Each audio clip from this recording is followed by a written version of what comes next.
positive way, right?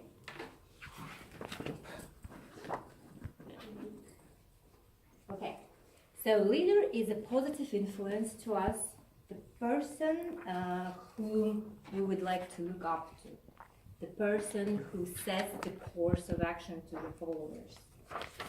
And he or she has a challenge in us because he needs to combine everything in such a way that the team would be effective. And today in this workshop we're going to learn, or at least try to learn, the skills and techniques that you need to have or need to develop in yourself to become a successful leader. And basically we will be focusing on contracting for excellence, team building, motivation, and my favorite, coaching. Coaching is so popular right now, right? So after today's workshop you will be able to be a coach. You have a workbook in front of you. So this is the workbook for you. You keep it to yourself. You can write anything in it. You can put notes, whatever you want. But before we go on, let's dwell on the moments, few moments for things. What is an effective team, in your opinion? Well, the team members understand each other very understand. well and knows their role. Know their role, okay. Can you think of any successful team besides Barcelona. Real Madrid? Barcelona. Barcelona. That's the football team. What else? And Team is anything. Los Angeles ATC. Lakers. So you're thinking only about football or only sports. But ATC, is it a team? Yes. ATC. Facebook stuff. Huh? Facebook stuff. Facebook stuff, Apple. exactly. Apple, right. General Electric, Samruk in Astana, Air Astana. Yep. So these are the examples of effective team, Nice. right? So the first thing that you think of is, of course, is that it's a qualified members, people who know what they do, people who know what are expected from them. The second thing is concern for achieving goals. What is that? What do you think?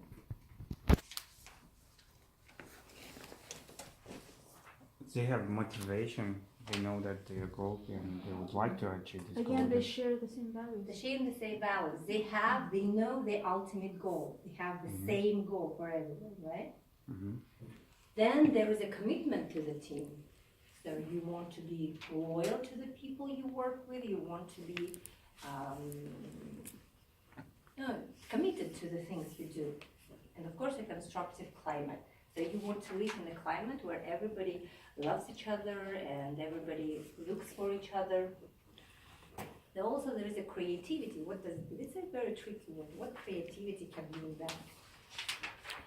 that? Bringing new stuff to the table, brainstorming, and finding the new solutions. Right, so To the old you problems. are open to develop new ideas, okay? Organization, what is that? Well, there should be structure, that the roles should be spread, like, you know. So there is a clear organization. Everybody knows what he or she is supposed to do. And strong leadership. That's what we need to have, because if we know that we have a strong leader who will always be there to listen to us, we feel, at least I feel secure. Don't you do the same, right? And membership, most of all, need to enjoy their work. And the last characteristic is very important. You need to be loving what you're doing, right? Yeah. So, when do members enjoy their work? I think that when you give them freedom of creativity. Freedom of creativity. When somebody else doing their job. When they do something, but they won't be like judged if they're wrong. Okay. When you give a feedback, When you give a useful, feedback. useful feedback, but not Useful feedback, yes. right? Whatever it can be. There should be a Positive, word negative. for Yeah, something. like, rewarding, Right. yes. Yeah, What do you reward. mean by reward? Well, different types like badges or something like certificate of accomplishment. or Even money. like, or even padding to the, you know, the shoulders. So let me Like give you a an good job. example. For example, you are an economist and you are hired to multi-millionaire company as an economist. So, do you know what you're expected to do? You know that you are expected to do some economical stuff, right? You know that you are not expected to run a marathon, let's say, or paint the walls, because you know that that's not your qualification. So you expect something from your job. And your employer, on the other side, expects something from you. What does he expect? You expect that you do your job well. So then there is the mutual expectation from the team as economist here and the leader as the employee is called a contract. Basically at work is you signing the job agreement. You sign from your side and your employer sign from the other side. So you have a binding contract and which states all the rules and all the obligations you should abide. In reality, contract can be anything. It's a set, by anything I mean it can be in any form. It can be in the form of agreement, like a job agreement, or in the form of a oral speech.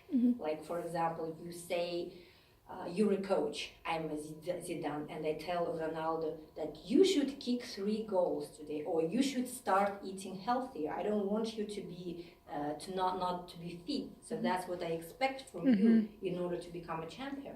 So that is my expectation, and you heard that. So it means that that's exactly what I want you to do. Can you think of any contracts? What could be the example of a contract? For example, the contract between psychologist and his client. Okay. They make the contract during, let's say, 5 consultations. They write a contract. What do they expect from their mutual work? And after their conversations, they see what goals did they achieve. Okay, that's a very good example. And what does the client expect from the psychologist? That psychologist help him to relieve maybe from his fears or And also help him he asks for confidentiality, right? So this is maybe the most important thing. So when they have this contact, it could be verbal, they don't have to write it, but everybody should understand from the very beginning that that is what is expected from them.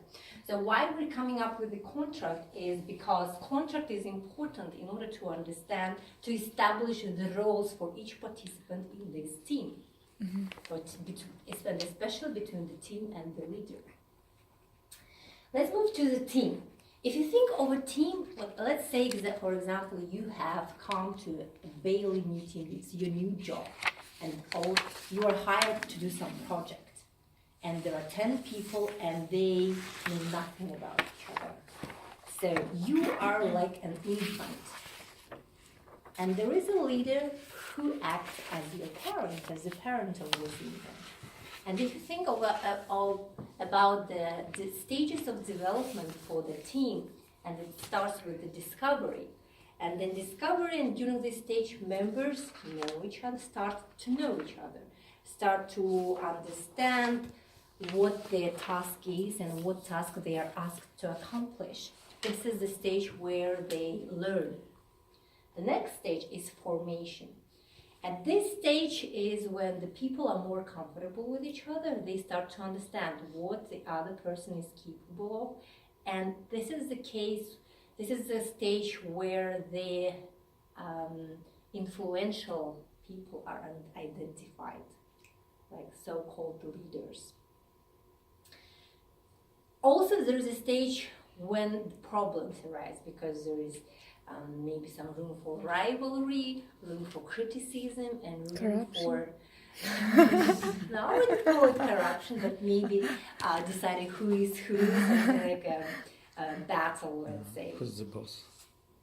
Then there is an organization. When the stage is over, the team is more or less organized in some, let's say, maybe hierarchy or there is a certain leader or leaders, they can be several, and team with the followers who will follow the leaders. And this, at this stage, a plan of action is developed. You need to develop a strategy. How will you act further? And the last one is called maturity. This is the highest level, highest stage of a team. And maturity, by the word of itself, what it implies, the word itself, maturity, what it means. Becoming Everything is clear. Everything, yeah, exactly. Mature means you become old, you are wise, and you know what to do, you are confident, and this is the stage where everything is clear. You can openly communicate your concerns, or you can look for some feedback, or you can look for some criticism, whatever is helpful for you to go on, right? Of course, it takes time, and it's not easy to do. Sometimes it's short, sometimes it's a long period of time, but if you know these stages, it gives you a one step ahead from your team members, because you know what to expect next, right? Having this tool in your pocket, let's say, you have very much a lot of success to become that influential member in your team you want to be. Okay, and then what comes next? So let's say there is a team, so you are the leader, and you need to do something to make them do something that you want. How would you do that? Motivate them. Motivate and encourage them. Yeah. First of all, you That's the most difficult one. Yeah. Motivate and encourage. But how would you do it? You bring the value to these people. Why do they need to do this? Okay, exactly. You bring the value. And how would you bring the value? Inspire. Yes. Inspire. Okay, One of it's the kind of tricky thing. Oh, inspire. show by example first. Here's my. Telling them what kind of benefits they get. Exactly. Motivation is helps you to make your team work. To do something that you need to do something. Well, okay. So motivation helps you make the people in your team do what you want. Okay? So basically they say that, but when you do something, when do you do something? When, like for example, when do you eat? When I understand, that I'm hungry. Okay. You need to eat, Yes. right? That is your need. Mm-hmm. So motivation corresponds with the need. So you need to understand that you want that, or you need to do that. Okay? If put in an expectancy model, this was made by some psychologist, Viktor. He said that all motivation is based on the theory that human behavior is driven by needs. You have different needs, and the model looks like that.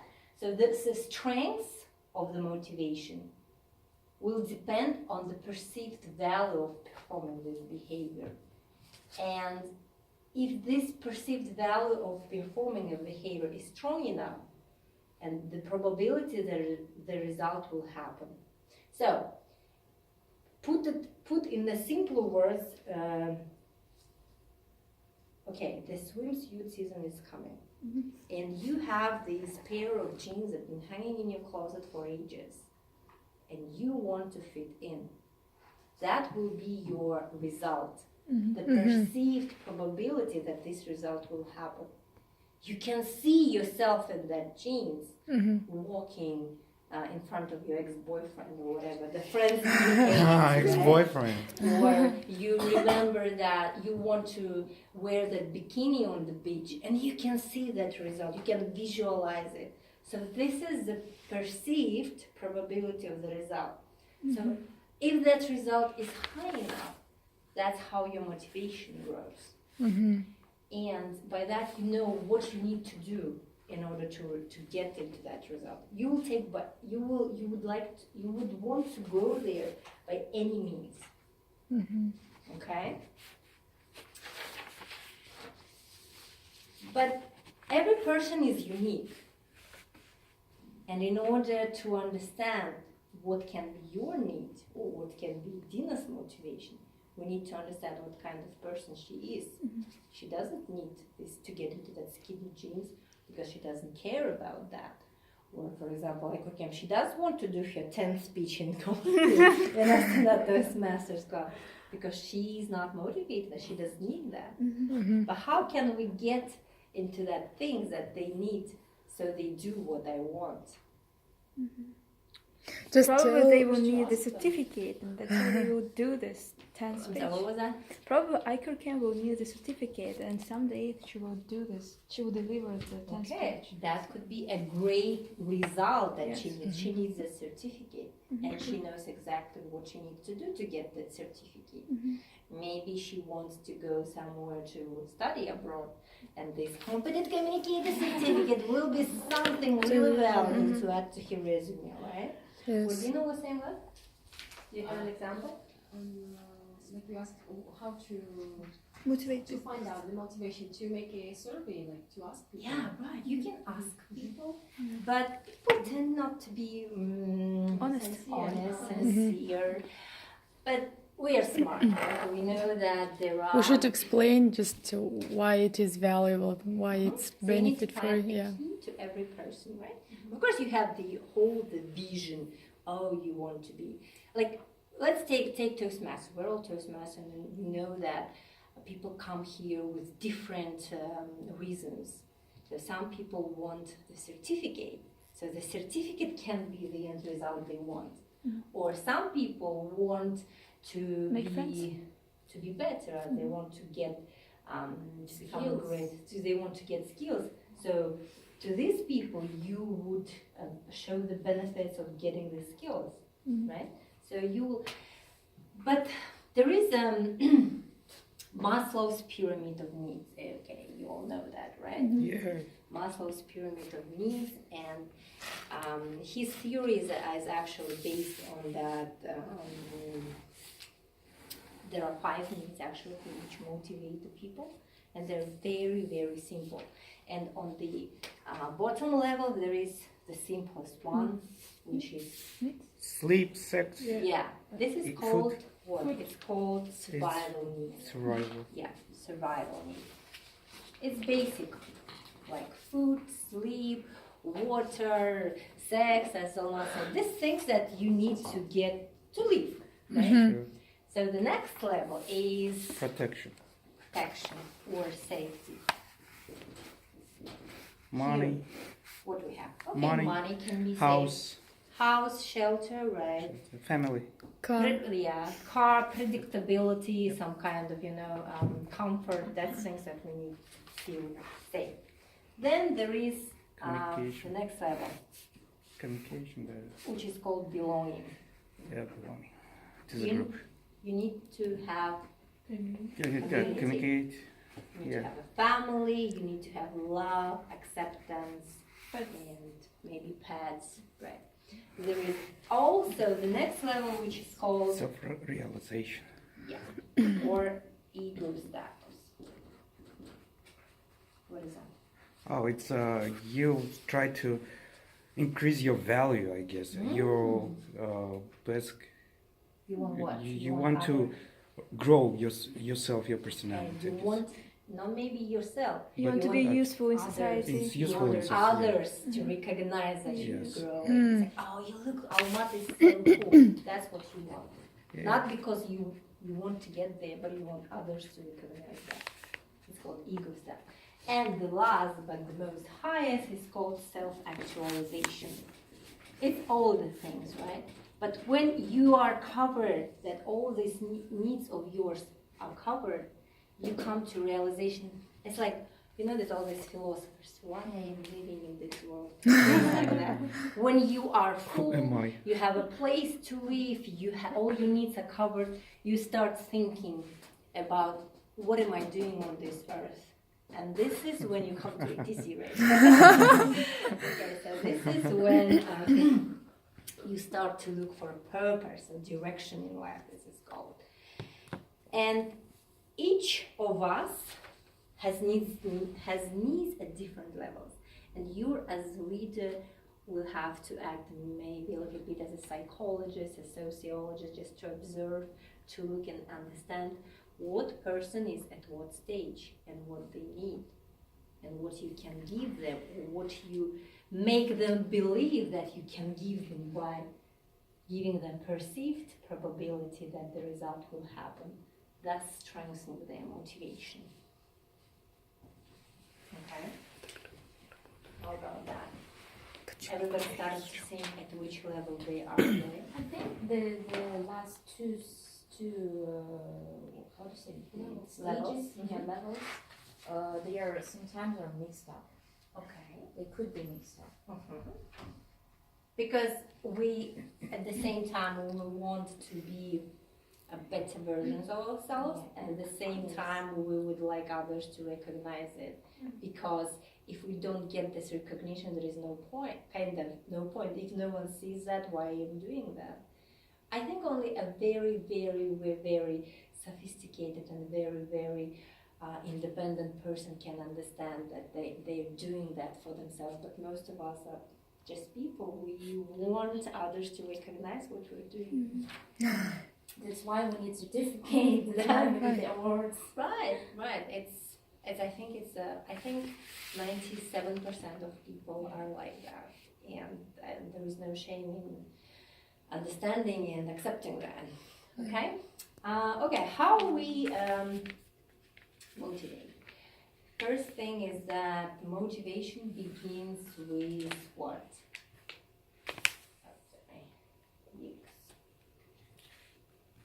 Okay, so this is Maslow hierarchies of needs, which I draw there, and creating a positive environment. Of course, you would not make a person go into very dark stages. You would want to be positive, smiling, and making this person understand and making him believe that he can achieve that. And you can do that by creating a positive environment, right? And first thing that you want to do is making the expectations clear, that members know what they are expected to do, and maybe explaining them how they can do their work. And it goes directly back to the contract, where you explain your expectation to the team members. And then telling them about the benefits. In our case, about for example, the benefit of making your boyfriend jealous can be a great motivation trigger for you as to lose weight, or it could be a great benefit for anyone to fulfill the requirement of the competent communicator to receive the certificate. Whatever is your driving cause can be, the benefit are as that.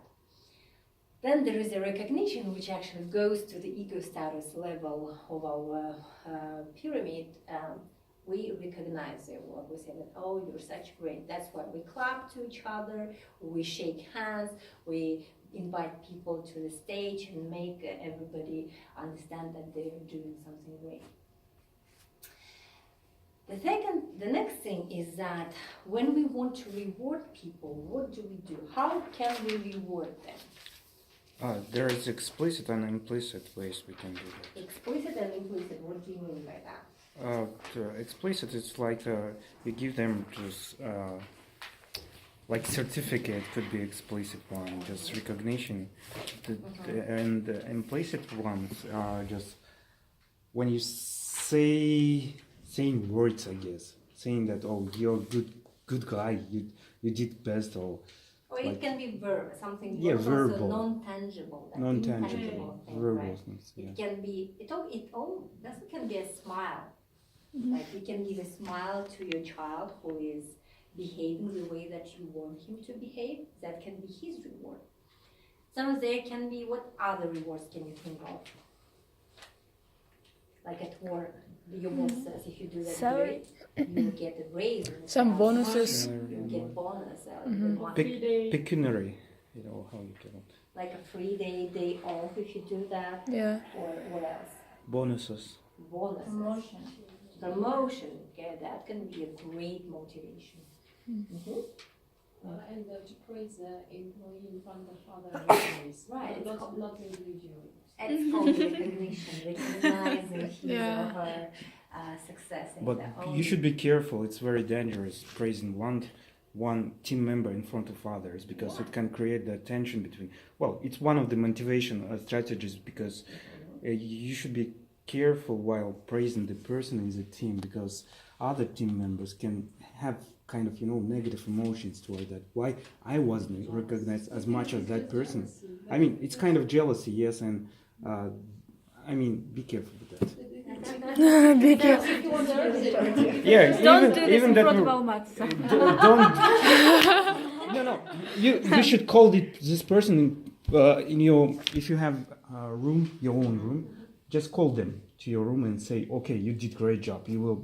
But I if the know. person Or- really deserves to be praised, Yeah. really deserves to say it, it's well Yeah, done. he or Why he not? deserve that. But whenever you work in the team, you're not only thinking about one exceptional person. You're thinking about the entire team and their motivation level. Whenever you put somebody in front of others and saying, praising that person, saying, "Oh, that's great. If you do like that, you'll be like." It can't He be or like she was- every month.